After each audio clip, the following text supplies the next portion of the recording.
Hey dear friends, let's dive today into the circular Willis, a concept which needs to be revisited times again to solve the MCQs, the questions, or maybe for the clinical significance while rounding the wards as well. Circular Willis, it is situated at the base of the brain within the cranium, and it is the anastomosis of the terminal branches of the anterior and the posterior circulation. So anterior circulation is the supplier of cerebrum and the ophthalmic structures. Posterior circulation is the supplier of occipital lobe, cerebellum, and the brainstem.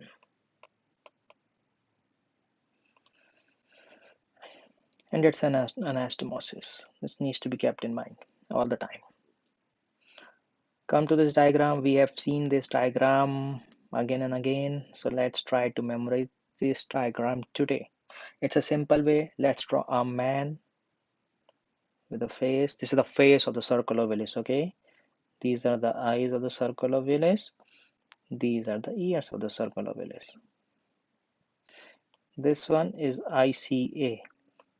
This one is the ophthalmic artery. Outside, MCA. Come to the head.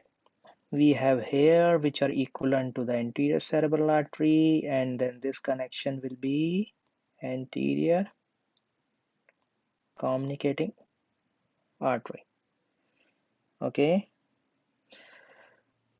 we have ear lobules or the earrings, what you can think of. This is the anterior choroidal artery.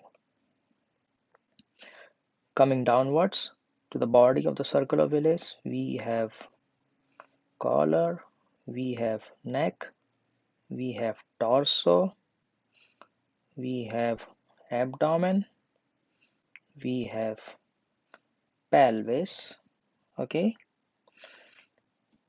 this connecting branch is posterior communicating artery. The first collar will be posterior cerebral artery. Okay, this will be the superior cerebellar artery. Then we come to the spine and the torso.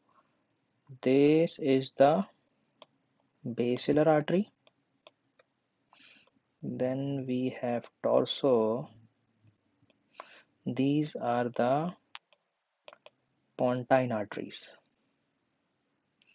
Okay, then we come to the abdomen of the circle, which is found by the anterior inferior cerebellar artery, AICA. Coming down to the pelvis and the lower extremities, we have here vertebral artery. Okay, this I leave to your imagination, but I am going to label this as anterior spinal artery. And in the end, we have feet, which is pica. The most loved one, the pica syndrome. So this is the circular Willis, easy to remember, right? Then I'm going to show you few areas of the aneurysms. Aneurysms here are the Barry aneurysms or the saccular aneurysms. They occur most frequently within the circle of the Willis vasculature and are the most common causes of the non-traumatic SAH, subarachnoid hemorrhage. This is the most common site, number one site of this aneurysm. This is the second most common. This is the third most common, and this is the fourth. Okay.